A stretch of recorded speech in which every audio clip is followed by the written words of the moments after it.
But if you look at the states are balancing their budgets. The states are creating educational choice. The states are passing pro-life laws. The states are doing things to protect and defend the dignity of the human person. So why wouldn't we, as a conservative movement, if there is such a thing still remaining, why wouldn't we want to get the states to have an intervention on the federal government?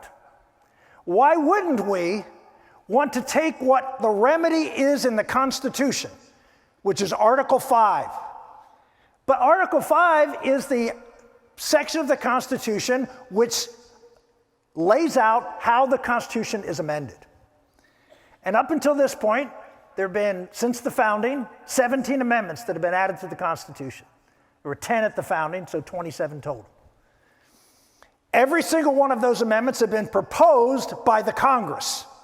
Now, how many in this room, raise your hand if you believe that Congress is going to propose amendments to limit its power and authority? Raise your hand. Raise your hand if they're going to pass an amendment that limits their terms. Raise your hand if they're going to pass an amendment that's going to limit their power to spend or tax. And yet, there is a provision in the Constitution that allows the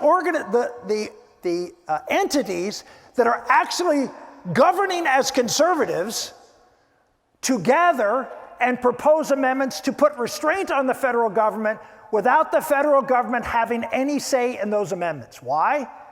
Because when the states gather at a convention of states and propose amendments at that convention, they immediately go to the state legislatures for ratification.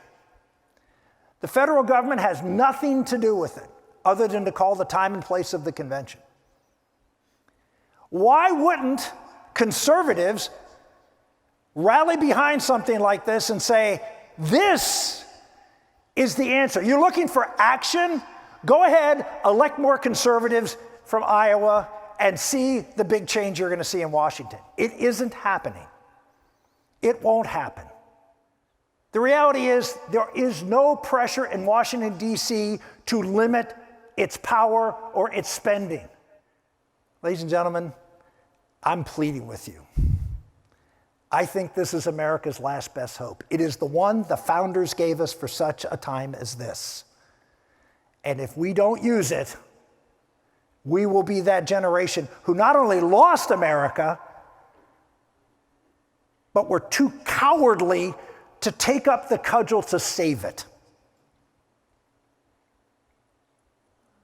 I don't want to be counted in that number, and I hope Iowa doesn't either. Thank you, and God bless.